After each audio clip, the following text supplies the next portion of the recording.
Giliran dilaporkan, sampai ke sini-kesininya, kok malah minta dihentikan? Kan Anda berjuang atas nama rakyat. Anda mengatakan mewakili rakyat, walaupun saya merasa tidak Anda wakili. Persoalan pertama adalah soal siapa terhasut. Ada, menurut Bung Rasman adalah salah satunya yang jelas Prof. Din Samsudin, menurut Prof. Rasman. Ya. Bang Rasman, ya kan. Kemudian Pak Muhammad Sobari. Hah? Pak Muhammad Sobari juga. Yang tadinya tengah, tiba-tiba sekarang bela. Ya. Terhasut, Pak Sobari. Oke. Ada lagi mungkin? Masyarakat biasa. Masyarakat biasa. Belum netizen lagi maki-maki kita. Misalnya yang tadinya tengah-tengah, lalu kemudian percaya bahwa ijazah Pak Jokowi kan kita lihat setelah setahun perjuangan ini, muncullah tiba-tiba Pak Din, Pak Muhammad Sobari. Itu terhasut? Ya menurut saya. Boleh dong. Nah, jadi kalau saya mengkaji tadi, saya teruskan yang tadi. Supaya tidak tumpang tindih penjelasan Bang Refli. Tentang siapa terlapor duluan, terus siapa yang diproses duluan, kan begitu ya. Jadi kasus saya itu, akhirnya yang sampai ke persidangan saya. Dan di sanalah saya buka ruang ketika persidangan itu terungkap bahwa ada pelecehan itu. Lah sekarang muncul pertanyaan, Mas Roy selalu bilang ini ada pergeseran. Nanti kalau ini sidang di pengadilan, yang dibahas adalah pencemaran. Bukan ijazah, tidak begitu. Pokok perkaranya, bentar Bang, ini pengalaman saya Bang. 8 bulan saya sidang, tiap minggu itu ada medianya. Termasuk iNews, saya terima kasih. Apa itu? Dalam persoalan pertama, saya dilaporkan pencemaran nama baik. Apa yang saya cemarkan? Nama baik seorang pengacara. Terus poinnya apa? Saya mengatakan dia dilecehkan, melecehkan. Maka pokok perkaranya apa? Pelecehan seksual, dugaan. Nah, kalau persidangan ini terhadap Mas Roy Suryo 100% pasti yang akan dibahas adalah ijazah Pak Jokowi. Kenapa? Karena pokok perkaranya jatuhnya putusan nanti bahwa bersalah atau tidak Mas Roy dan kawan-kawan ketika ijazah Pak Jokowi dinyatakan sah dan tidak palsu, baru mereka dihukum. Loh, kok saya yang alami kok? Saya sudah tingkat kasasi sekarang Bang. Bang, saya cerita kasasi yang saya alami dan yang saya dampingi orang. Nah, makanya kalau saya salah, silakan nanti Pak Ugro yang mengoreksi. Ini fakta gitu loh. Sampailah sekarang akhirnya dikasasi. Lah, berikutnya kalau teman-teman mendesak agar kita tunggu di Citizen Lawsuit, itu beda lagi. Di situ bukan Pak Jokowi yang dipersoalkan. Sekarang ada orang yang berbulan-bulan menantang Pak Jokowi, namanya Roy Rismond Tiva. Mengatakan, laporkan kami Jokowi. Laporkan kami saudara Jokowi. Kami menyiapkan 1000 pertanyaan. Jangan cabut laporan. Giliran dilaporkan, sampai ke sini-kesininya, kok malah minta dihentikan? Kan Anda berjuang atas nama rakyat. Anda mengatakan mewakili rakyat. Walaupun saya merasa tidak Anda wakili. Tapi kenapa Anda takut bertarung di pengadilan? Karena penjara, kalau fisik Anda dipenjarakan demi kebenaran, Anda tidak akan dianggap salah. Karena Nelson Mandela 25 tahun di penjara menjadi presiden bagi negaranya. Saya akan apresiasi kepada Anda. Karena itu Bung Roy, teruskan perjuangan ini. Saya tadi jam 18.12 menit malam ini chattingan dengan ajudan Pak Jokowi. Saya bilang, masih tetapkah RJ ditolak? Jawabannya ya. Ya, kalau ini tidak lagi ada RJ, terus Irwasum suruh menghentikan, tidak ada dasar yang bisa menghentikan itu. Yang bisa Kadif Propam, Bang Ugro dulu. Panggil, bukan hentikan ya, periksa kenapa Anda tidak sesuai norma menjalankan aturan sesuai hukum dan atau perkap. Tapi yang namanya Irwasum tidak punya kewenangan. Makanya ada gelar perkara khusus. Nah mereka ini Bang Refli, ini sayangnya Bang Refli kan di tengah masuknya. Karena dulu pengacara yang lain itu banyak kompor-kompornya gitu loh. Nah jadi mereka ini kan sudah tahap udah berlangsung semua ini Bang Ugro, Pak Ugro. Dilaporkan, diperiksa, lidik, sidik, tersangka, gelar perkara khusus, datangkan ahli, limpah ke kejaksaan, kembalikan P19, kemudian akan diserahkan lagi. Semua tahapan sudah dilakukan. Terus bagaimana mau sudah dihentikan? Makanya dari awal saya katakan, lakukanlah upaya hukum pra peradilan. Karena nanti, loh kok ketawa? Karena itulah salurannya. Masa Anda suruh Pak Ugro bicara di media dengan Pak Din Samsudin, Pak Muhammad Sobari, Pak Muhammad Sobari bilang, saya datang untuk membebaskan Roy, Rismond dan kawan-kawan. Emang Pak Muhammad Sobari siapa? Bapak bukan presiden yang punya kewenangan yang juga terbatas seorang presiden. Saya kira inilah orang-orang yang terhasut dalam dugaan saya karena perilaku Roy dan kawan-kawan. Kami berada pada orang yang objektif. Saya, Adinda Aiman, banyak masalah di Mabes. Saya dilaporkan 12 laporan polisi. Dan itulah yang dipermasalahkan oleh saudara Roy. Alhamdulillah Pak Ugro. 4 tahun saya berjuang 12 laporan polisi. Dihentikan semuanya. 12 ya? Ya.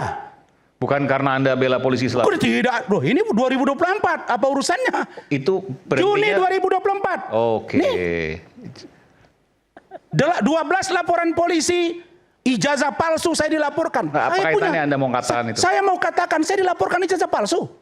Oke. 12 laporan polisi, 8 orang ijazah palsu, ada 4 lagi penipuan, penggelapan, pelecehan seksual. Semuanya sudah SP3 2024. Belum ada urusan ini. Nah, saya merasa bahwa ada yang tidak benar di dalam. Tapi dari mana memperbaiki Polri? Tentu dari kepalanya. Kalau masih banyak orang yang besar di Polri yang ingin memperbaiki Polri dari kepala, maka ekornya pasti akan baik. Saya berharap Pak Ugro sebagai pejabat penting di Polri dulu, tentu masih punya jaringan. Mereka punya yang namanya keluarga besar Purnawirawan Polri. Yang ketuanya Pak Bambang Hendarso Daruri. Banyak orang yang nanya ke saya, Pak Ugro. Pak Ugro sejak 2015 kenapa ya kritis sama Polri?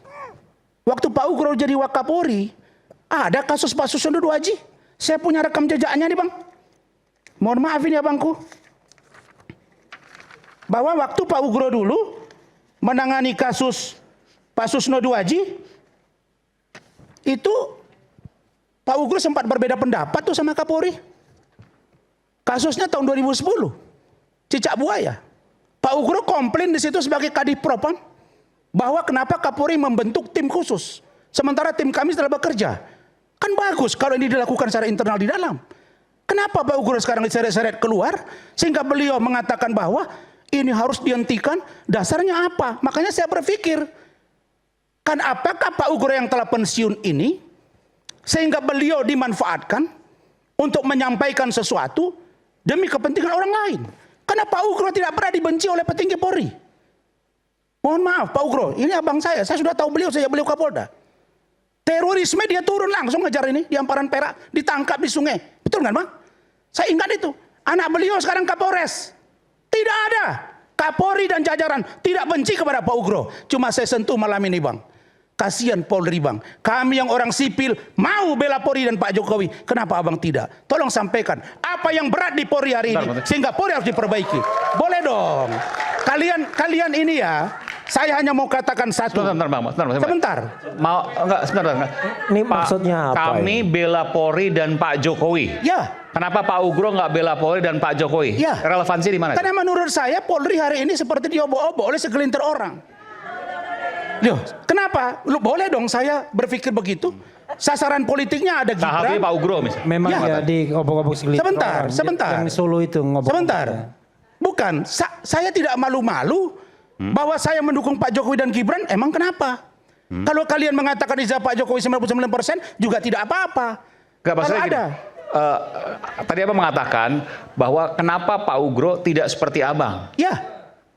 Pernyataannya adalah nggak ada masalah kalau seandainya logikanya bisa diterima. Ya. Tapi seolah-olah logika Pak Ugro tidak bisa diterima. Saya mau katakan apa yang disampaikan Pak Ugro, menurut yang saya pelajari dan yang saya pahami dan yang saya alami, kok berbeda dengan yang seharusnya. Misalnya apa? Misalnya mengatakan bahwa harus dihentikan kasus ini. Merujuk pada pasal 24 dan pasal 79 terkait dengan Undang-Undang Nomor 20 Tahun 2025 itu. Nanti saya minta penjelasan dari beliau. Jadi saya mau sampaikan kepada kalian semua ya. Dalam ilmu psikologi ada yang disebut dengan tolerance for cognitive distortion.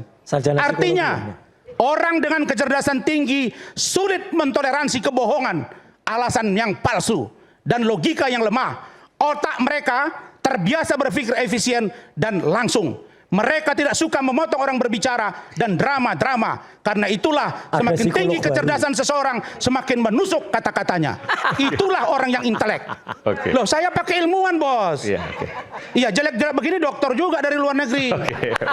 Saya mau sampaikan begitu. Jadi apa yang mau saya katakan? Bang, saya mau katakan Bang Refli, saya sendiri pun ingin tahu kepastian ijazah Pak Jokowi palsu atau tidak. Karena saya tidak pernah lihat ijazah itu. Ya udah. Ya, tunggu dulu. Terus kenapa abang 99,9% palsu? Makanya saya bilang, saya tidak pada posisi untuk melihat mana ijazah itu. Perkara diperlihatkan ke saya sudah pernah lihat sekilas, dengan saya lihat langsung kan beda, bos. Kalian ini sok tahu semua tentang saya. Yang saya katakan, saya percaya dengan Rifai dan kawan-kawan yang sudah melihat ijazahnya. Saya percaya kepada Polri yang sudah menguji lab dan memastikan. Nah pertanyaannya, dari Gajah Mada, bagaimana seorang Pak Ugro yang orang Polri penting, pernah Kasat Reskre juga, Kasat Serse juga, fotokopi bang, dijadikan dasar untuk menyebut bahwa ijazah seseorang 99,9% palsu. Bentar, ini pertanyaan paling dasar. Iya. Abang tidak pernah melihat abang tidak tahu ijazah Pak Jokowi asli atau palsu, tapi kenapa kemudian abang membela Pak Jokowi? Begini. Kok mati ya? Enggak. Tes. Begini. Kita ketawa. Begini. Iya. Makanya Roy, dengarin ngomong saya baik-baik. Saya melihat secara utuh, saya pegang ijazah itu lama tidak. Tapi saya melihat sekilas iya. Dan apa yang saya lihat, apa yang saya dengar dari Dian Sandi, apa yang saya dengar dari Rifai, apa yang saya dengar dari Yakub, saya pernah ketemu dengan Yakub Hasibuan. Apa yang saya lihat, yang diposting, yang diributkan oleh Roy dan kawan-kawan, memang tidak sama. Lah sekarang kalau saya tidak percaya dengan Letkrim Mabes Polri, saya percaya pada siapa? Saya percaya dengan Pak Din Samsudin. Saya harus percaya dengan Muhammad Sobari. Suruh hentikan. Besok kalau ada orang diproses hukum, lalu kemudian rame-rame tokoh, hentikan. Maka bubar Republik kalau itu dihentikan. Ini harus penegakan hukum. Kalian ini ya, kasih kecerdasan berpikir supaya kalian tidak besok bertengkar lagi antara kalian. Saya tidak berdebat dengan Anda para pengunjung. Saya berdebat dengan para narasumber ini. Tolong yang tertib, iNews ini memberikan edukasi yang baik buat masyarakat. Saya duduk di sini dengan intelektual yang saya miliki. Kalau saya tidak intelek, saya konyol berhadapan dengan orang-orang yang pintar-pintar ini. Ya? Baik. Saya mau katakan yang terakhir. Saya melihat bahwa hari ini pergeseran itu kelihatannya akan mengarah kepada dihentikan.